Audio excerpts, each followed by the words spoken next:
नमस्कार, स्वागत है आपका न्यूज 11 इंडिया में। आपके साथ मैं हूं राधा कुंदेरिया। चलिए शुरू करते हैं उत्तराखंड से जुड़ी खास खबरों का सिलसिला। यूपी के जनपद शाहजहांपुर में चौरी चौरा शताब्दी वर्ष के उपलक्ष्य में स्वच्छता जागरूकता महोत्सव और सम्मान समारोह स्वच्छ सर्वेक्षण कार्यक्रम का हुआ आयोजन। अवैध हथियार के साथ सोशल मीडिया पर तस्वीर वायरल करने वाले 2 दर्जन युवक गिरफ्तार, साथ ही सैकड़ों अवैध हथियार भी बरामद किए गए। हमीरपुर में पति ने की पत्नी की हत्या कर शव को खेत में फेंक हुआ फरार। 3 साल पहले हुई थी मृतक की शादी। पीलीभीत में लाल किले पर हुई हिंसा के कई आरोपियों को पुलिस ने किया ट्रेस। पुलिस आसपास के जिलों में भी कर रही है जांच। यूपी के हमीरपुर जिले में हेलमेट लगाए बिना बाइक से गांव जा रहे रेलवे कर्मचारी को तेज रफ्तार टैंकर ने कुचला, मौके पर हुई मौत। उत्तराखंड में चमोली जिले के रेनी में आज सुबह ग्लेशियर फटने से धौली नदी में बाढ़ आ गई। इससे चमोली से हरिद्वार तक खतरा बढ़ गया है। सूचना मिलते ही प्रशासन की टीम वहां के लिए रवाना हो गई है। वहीं चमोली जिले के नदी किनारे की बस्तियों को पुलिस लाउड स्पीकर से अलर्ट कर रही है। कर्णप्रयाग में अलकनंदा नदी किनारे बसे लोग मकान खाली करने में जुटे हैं। ऋषि गंगा और तपोवन हाइड्रो प्रोजेक्ट पूरी तरह ध्वस्त हो गए हैं।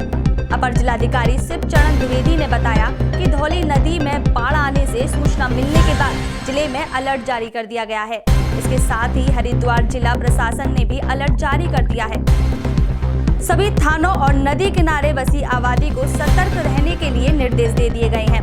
वहीं श्रीनगर जल विद्युत परियोजना को झील का पानी कम करने के निर्देश जारी किए गए हैं, ताकि अलकनंदा का जल स्तर बढ़ने पर अतिरिक्त पानी छोड़ने में दिक्कत न हो। जो सूचना है वो अभी पानी हरिद्वार जिले में नहीं पहुंचा है, और जैसे ही होता है हम लोगों को सूचना मिलेगी। हम लोग गांव में सभी हमारे कर्मचारी राजस्व विभाग के, पुलिस विभाग के हमारे खड़े हैं।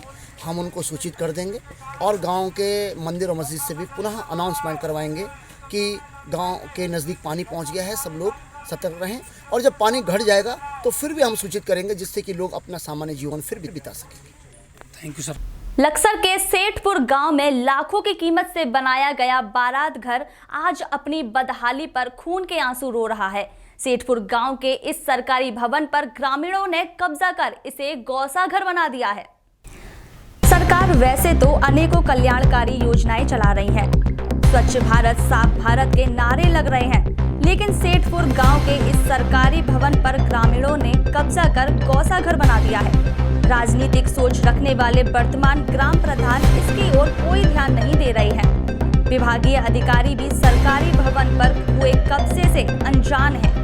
ग्रामीण आज इस भवन का जमकर दुरुपयोग कर रहे हैं। इस भवन में आज तक भले ही 1 या 2 बारात रुकी हों, पर काफी लंबे समय से इस भवन में आज तक भले ही 1 या 2 बारात रुकी हों, पर काफी लंबे समय से इस भवन में बारात की जगह इसको उबला घर बना दिया है। इस भवन के खिड़की दरवाजे तोड़ दिए गए हैं।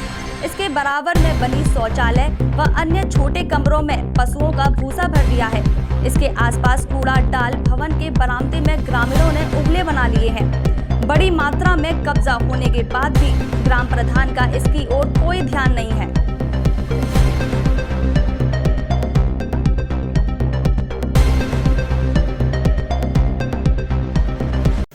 ये अभी आप मेरे संज्ञान में लाए हैं और मैं इसको तत्काल ही दिखवाता हूँ कि कौन इसकी कार्यदायी संस्था रही है और किसकी स्वामित्व है इस पर। यदि ग्राम पंचायत का है तो ग्राम पंचायत और विकास खंडाधिकारी को इसके लिए निर्देशित किया जाएगा, और यदि इसमें किसी प्रकार का कब्जा पाया जाता है तो तहसीलदार के माध्यम से भी इसको हटाने के लिए मैं पुलिस फोर्स और तहसीलदार की टीम बना करके और इसको हटाया जाने का पूरा प्रयास किया जाएगा। भारतीय किसान यूनियन अम्बावत के प्रदेश अध्यक्ष निरीक्षण एडवोकेट फरमान त्यागी ने अपने सैकड़ों समर्थकों के साथ 3 अध्यादेश पर रुड़की उप जिलाधिकारी को ज्ञापन सौंपा। पूरे देश भर में और खासकर दिल्ली में चल रहे किसान प्रदर्शन में संयुक्त किसान मोर्चा के आह्वान पर देशव्यापी धरना प्रदर्शन में चक्का जाम कर सभी जिलों के जिलाधिकारीगण राष्ट्रपति भारत को ज्ञापन सौंपने का कार्य कर रहे हैं। इस उपलक्ष्य में प्रदेश अध्यक्ष विधिक सेल एडवोकेट इस उपलक्ष्य में प्रदेश अध्यक्ष विधिक सेल एडवोकेट प्रमाण त्यागी ने रुड़की उपजिलाधिकारी को ज्ञापन सौंपा है, जिसमें उनकी पहली मांग है कि तीनों किसान विरोधी काले कानून वापस लिए जाएं। उन्होंने न्यूनतम समर्थन मूल्य पर पूरी फसल खरीद की गारंटी का कानून बनाने को लेकर मांग की है। दूसरी मांग संपूर्ण भारत के किसानों को कर्जा मुक्त किया जाए और तीसरी मांग है कि किसानों का गन्ना।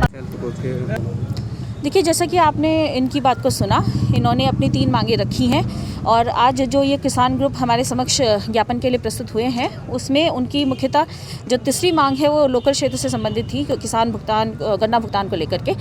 तो उसमें भी लक्सर क्षेत्र में बीजेपी के राज्यसभा सांसद नरेश बंसल और विधायक संजय गुप्ता ने सरकार की बृहद ब्याज मुक्त ऋण योजना के तहत किसानों को 1-1 लाख रुपए के ब्याज मुक्त ऋण के चेक वितरित किए।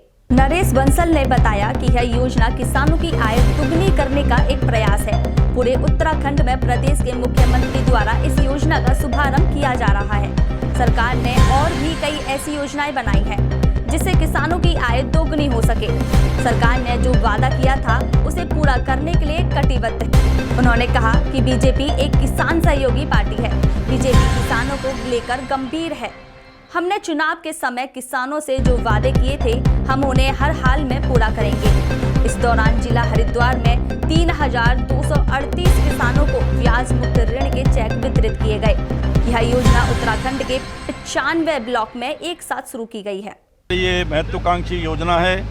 हमने पहले वर्षों में 1 लाख रुपए तक का ऋण बिना ब्याज के किसान भाइयों को दिया, फिर उसको 2 लाख किया।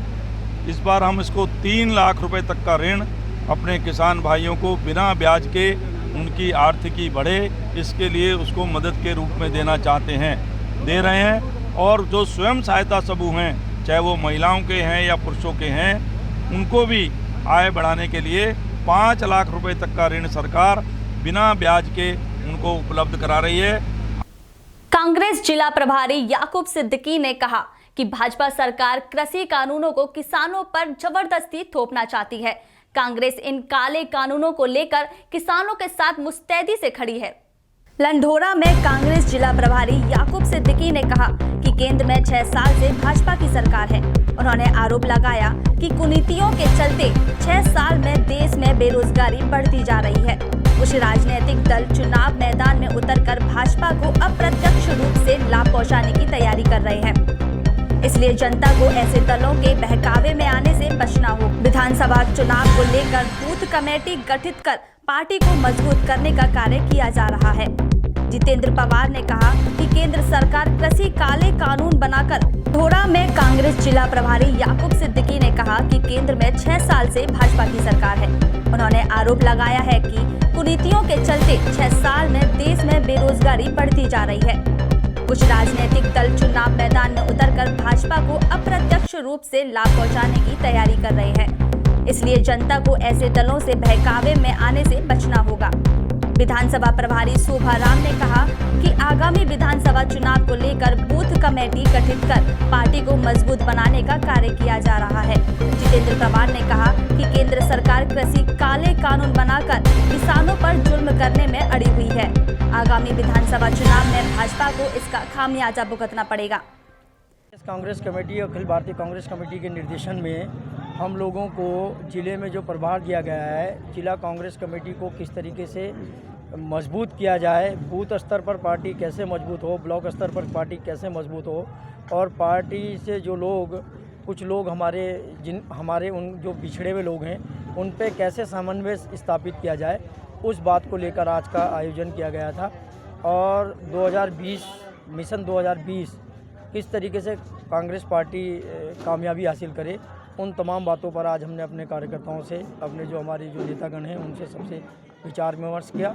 निश्चित तौर पर 2020 के मिशन को हम फतेह हासिल करेंगे। लगातार 2.5 महीने से किसानों का जो है आंदोलन चल रहा है, क्या कुछ कहेंगे इस चीज़ को लेकर आप? किसानों के साथ पार्टी बड़ी मुस्तैदी के साथ खड़ी है। आपने देखा होगा राहुल गांधी सदन के अंदर और सदन के बाहर बड़ी मुस्तैदी के साथ पार्टी किसानों के साथ खड़ी है, और हम हर तरीके। अभी के लिए बस इतना ही। मुझे दीजिए इजाजत, फिर मिलेंगे नई खबरों के साथ। देखते रहिए न्यूज़ 11 इंडिया। नमस्कार।